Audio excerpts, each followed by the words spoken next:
a divisão do trabalho. Então, pessoal, nas aulas passadas a gente falou sobre a distinção entre o trabalho humano, né, para as atividades que os animais eles acabam executando, né? Então a gente vai entrar aí num novo tema que vamos trabalhar sobre a manufatura, né? Vamos fazer uma comparação entre manufatura e o trabalho artesanal, né? Nós temos o poema do Carlos Brandão para poder estar analisando aí, né? E, enfim, então vamos lá. A divisão do trabalho. Meu caro aluno, esta aula está dividida em 4 sessões, onde a primeira iremos analisar um poema, Trama da Rede, de Carlos Brandão, com a finalidade de compreender como era o processo de divisão do trabalho. Posteriormente, vamos conceituar a manufatura em um sentido mais amplo na perspectiva sociológica.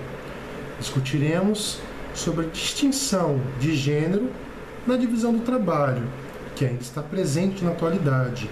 E por fim discutiremos sobre a virtuosidade do trabalho mutilado e as suas consequências no âmbito social. Então são 4 temas aí que a gente vai estar abordando, né? Enfim. E as habilidades estão aí, né? Estabelecer uma reflexão sobre a divisão do trabalho, processo de trabalho e relações de trabalho, e compreender como Karl Marx, Emile Durkheim e Max Weber pensaram o trabalho na vida social do homem. Tá?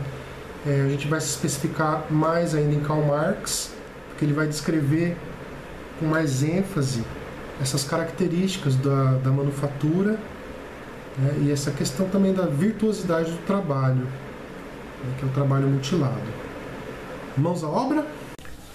O filósofo e sociólogo Emile Durkheim compara a sociedade com o corpo humano, a chamada de sociedade organicista. Como um corpo, ela precisa de vários órgãos para funcionar, e quando apenas um órgão não cumpre com a sua função, compromete todo o resto do corpo. Assim como várias engrenagens que compõem uma máquina, todos esses órgãos devem trabalhar em perfeita harmonia.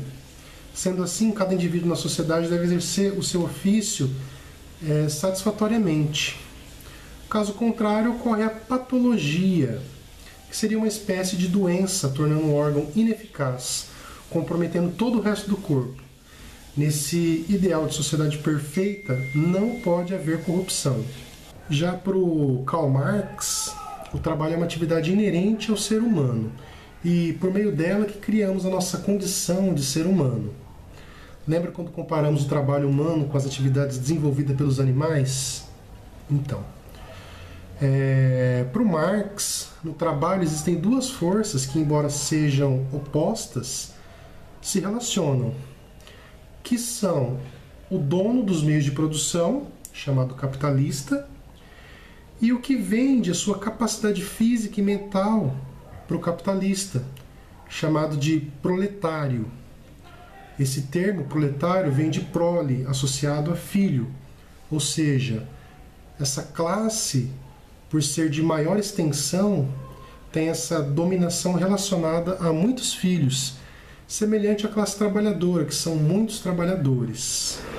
Max Weber, por sua vez, ele subdividiu as 2 classes antagônicas, classificando-as como classe capitalista, que detém os meios de produção, como a classe dos grandes proprietários e pequenos proprietários. Os grandes proprietários a gente pode compará-los ao dono da Nike, por exemplo, McDonald's, a Friboi, e os pequenos proprietários como o dono do bar da esquina, do qual você compra o seu doce, né? Ou o seu pai, caso goste de tomar uma cerveja, acaba frequentando. As outras 2 classes que não detêm os meios de produção são os trabalhadores, que também, subdividido em 2 partes, são os diplomados, que não estão diretamente nos meios de produção, mas que é importante para a manutenção da sociedade, como médico, professor, arquiteto, advogado, que, segundo o Weber, são profissionais diplomados e bem pagos, embora nem sempre isso aconteça, né? De ser bem pago. E, por fim, a outra classe que são dos trabalhadores que estão diretamente nos meios de produção, que constroem carros, sapatos, roupas, casas, enfim, a base sustentável da sociedade.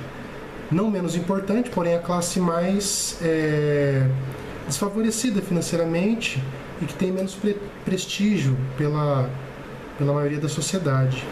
Falamos um pouco dos três sociólogos e filósofos mais importantes que se atentaram à descrição do trabalho, evitando o senso comum e adotando uma postura crítica. Vamos buscar uma definição agora da divisão do trabalho, na perspectiva do Karl Marx. Como assim, professor, divisão do trabalho? Pergunto para vocês, quem de vocês já entrou em uma fábrica? Pode ser de calçado ou de qualquer outra coisa. Lá, nos deparamos com esteiras onde cada indivíduo realiza apenas uma etapa do processo. Um cola, o outro costura, o outro passa o cadarço, o outro embala, o outro põe etiqueta e por aí vai. É dessa divisão do processo de trabalho que vamos estudar agora. Quando começou? Qual é o objetivo de dividir o trabalho e colocar cada indivíduo para realizar uma tarefa? Essas são questões pertinentes para compreendermos como e por que as fábricas adotam essa metodologia de trabalho. Bom, pessoal, a divisão manufatureira do trabalho. Vamos ver o que a gente tem aqui nesse texto para poder estar lendo e discutindo e desenvolvendo a atividade. A divisão manufatureira do trabalho.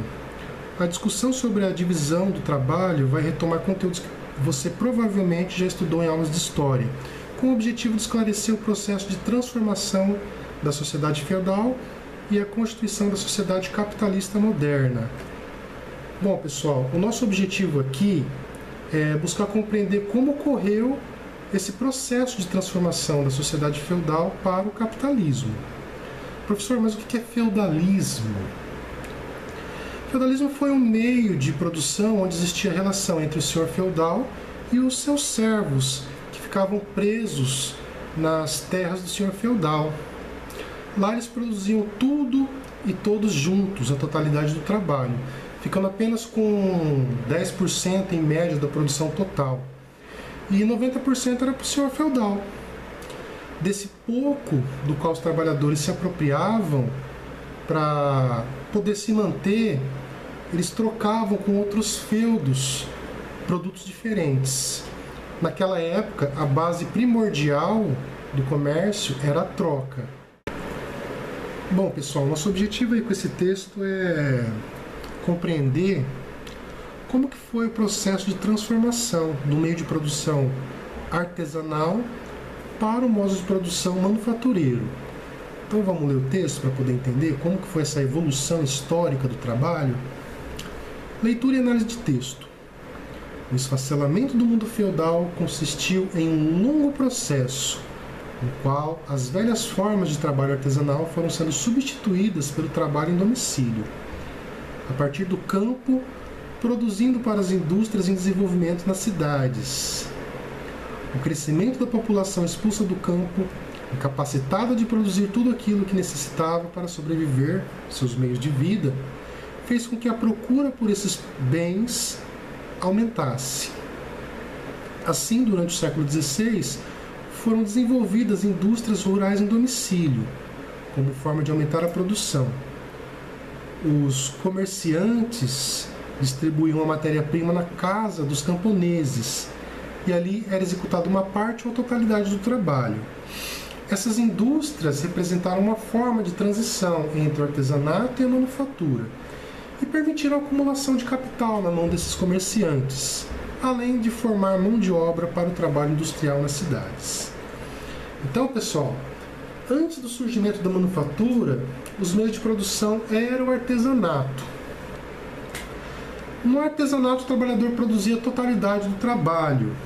Vamos pegar como exemplo aí o Arnaldo, na manufatura. O Arnaldo, exercendo o ofício de trabalhador, ele deve começar a produção desde o setor primário, com a produção do couro, partindo para o setor secundário, que vai ser cortar as peças, colar elas, costurar, enfim, colar a sola, né? Fazer a embalagem do produto e depois enviar para o setor terciário, que é a venda do produto. Ou seja, o Arnaldo, que é o trabalhador, ele realizou todos os processos na construção do produto.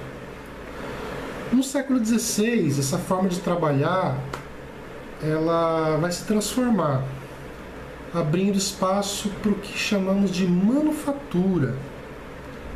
Nessa nova forma de trabalho, o desenvolvimento acontece na casa dos camponeses, dividido em partes, ou seja, cada indivíduo realiza uma etapa no processo de criação do produto.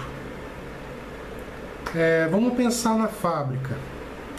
O que antes o trabalhador construía sozinho, né, ele fazia o seu produto sozinho, agora ele precisa de uma equipe. O trabalho ele vai ser coletivo. Cada indivíduo realizando uma atividade, vamos pegar aí, por exemplo, a Marcela. Ela vai cuidar do aprimoramento do couro, por exemplo, né? A Mariana vai cortar as peças. O Bruno Molina, ele vai colar as peças, né? A Ana Laura vai costurar. O João Mateus vai colar a sola, né? A Gabriele vai passar o fio, né? O cadarço. O Gabriel vai embalar, né? E o Luiz Eduardo vai transportar para o comércio. E a Samira vai vender esse calçado. Então, pessoal, todas essas etapas são realizadas na casa de cada um de vocês, exceto o transporte, né, e a venda.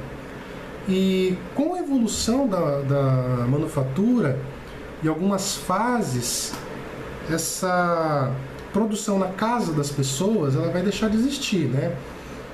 Vai criar aí o galpão, né? O dono dos meios de produção cria o galpão, né, para as pessoas elas poderem trabalhar, né, e assim acostumar o seu corpo com essa nova forma de produção.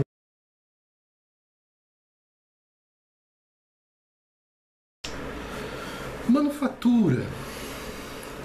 Então vamos buscar aí uma definição da palavra manufatura. O que será que é manufatura, professor? Já falei um pouquinho lá atrás, né? O que é manufatura. Então eu vou afirmar novamente o que é manufatura. Manufatura, diferente do trabalho artesanal, né? Que eu dei o exemplo aí que o Arnaldo ele fazia tudo, ela é uma forma de trabalho onde existe uma divisão social do trabalho, onde cada um ele vai realizar uma etapa desse processo de trabalho. Tá? No comecinho das aulas tinha um poema aí do Carlos Brandão, A Trama da Rede. Vocês estão lembrados que vocês leram lá no começo? Que fala de um pedacinho lá, né? Quem fia e enfia, quem carda e corta, quem tece e trança, quem toca e torce. O moço, o menino, a velha, o homem, eles são artistas, parte do trabalho coletivo que faz a trama da rede. Então a gente percebe o quê? Que nessa processo aí onde todos estão trabalhando, construindo uma rede, cada um está desenvolvendo uma atividade diferente um do outro. Tá? Então a manufatura é isso, é a divisão do trabalho, diferente do trabalho artesanal, que faz a totalidade do trabalho. Tá? Tem outro elemento aí que é muito importante também, que a manufatura é o trabalho feito manualmente, tá? Com auxílio de ferramentas, como martelo, tesoura, agulha, faca, nada de máquinas complexas, como engrenagens, com aparelhos eletrônicos. Essa etapa do meio de produção já se denomina maquinofatura. Tá? Então, a manufatura, a gente vai ter a divisão social do trabalho, onde cada indivíduo vai fazer uma etapa do processo de trabalho, e esse trabalho ele é feito manualmente com auxílio de instrumentos. Tá bom? Então, tá aí a definição da manufatura. Na manufatura tem os dois fatores aí que são essenciais, tá? Quais são esses dois fatores, professor? O primeiro fator é o que o dono do meio de produção ele fornece para que ocorra o trabalho. Então o que ele vai fornecer aí para o trabalho acontecer? Matéria-prima, né? Os instrumentos de trabalho. Em muitos casos, as produções elas deixam de ser na casa dos camponeses e dos donos do meio de produção e passa a ter um espaço físico para isso, né? Que a gente chama de galpão. Tá? Então, esse daí é o primeiro fator. É o que o dono dos meios de produção vai fornecer para que o trabalho aconteça. E o segundo fator vai ser o que o trabalhador fornece, né, que é a sua capacidade física e mental para o desenvolvimento do trabalho. Tá? Então são esses dois fatores. Um trecho da trama da rede, de longe o dono zela por quem faz, pela força do homem que trabalha, não pela vida do trabalhador. Aqui não há lugar para o repouso, ainda que o produto do trabalho seja uma rede de pano de dormir, e que comprada serve ao sono e ao amor. São duas forças antagônicas que precisam estar juntas para que ocorra o desenvolvimento do trabalho. O proprietário e o proletário, ou seja, o dono dos meios de produção e o trabalhador, que vende a sua força de trabalho à base de troca. Em outros casos, a troca é um salário, e assim o trabalhador se torna apenas uma ferramenta nos meios de produção. Ou seja, de acordo com o poema, a vida do trabalhador não tem importância na medida em que o proprietário compra apenas a sua força de trabalho. Assim como o trabalhador, pois ele não tem responsabilidade alguma sobre os meios de produção, ficando totalmente alheio ao proprietário.